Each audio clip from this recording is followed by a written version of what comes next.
Bob, thanks so much. We'll see you then. Fox Carolina is committed to you. And while some of you are perhaps feeling relieved about the SCDOT's changes that are coming to I-85 in Cherokee and Spartanburg counties, others say it's just not enough.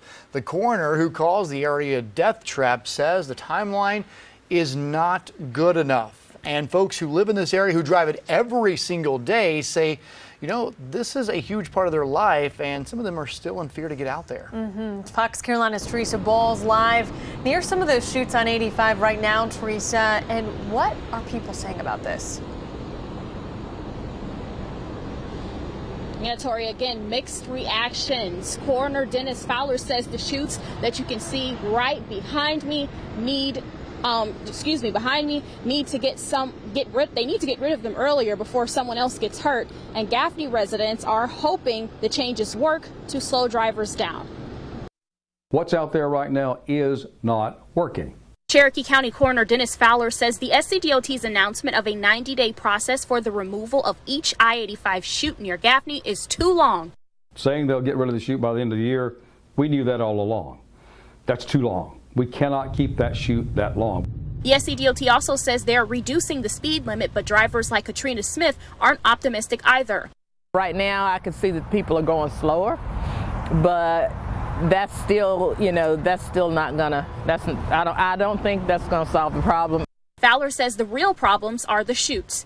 Like a house that's on fire, no windows, no doors, you have nowhere to go if someone stops in front of you at 45 miles an hour or at 35 miles an hour. And Fowler also recognizes driver error. Christy Knight says drivers have to stay alert too. Drivers have to be vigilant. It's our responsibility to put down the phone, to pay attention to the road signs, to pay attention to what's going on in front of you. Knight wonders how law enforcement will slow people down. I don't know how they're going to enforce it, with the chute being basically a one-lane highway. And Smith adds the chute work should be further down. Most of the accidents kind of happen this way, but they're looking to start that way. Fowler just hopes to not have to knock on the door of another family. You still have the same death trap. You have to do something to eliminate it. And Fowler says if there is anyone else who has concerns about the chute on I-85 near Gaffney, to contact the SCDOT, because he believes it's not what he said, but how he said it that got the SCDOT's attention. Back to you, Cody and Tori. And according to DOT, Tresia, more than 55,000 vehicles, including that high volume of truck traffic we see, pass through that part of 85 every day. And the change comes just after a deadly pileup on I-85 along mile marker 90. Again, 3 people killed, including a couple from Townville. This is not the first deadly crash, but it is the first time we've heard so many officials coming out publicly going against DOT and this 2017 project. And here's a look at our drone footage. It gives you an idea of the chutes that we're talking about.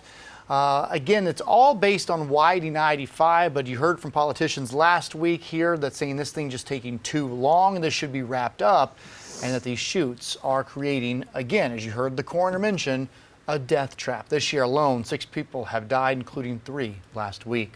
The speed limits have also been lowered, but again, you have to have enforcement out there, because just because you lower them from 55 to 45 does not mean everyone's going to abide by those. The chutes have also been lowered to 35 miles per hour. We should mention Highway Patrol and State Transport Police are patrolling the area.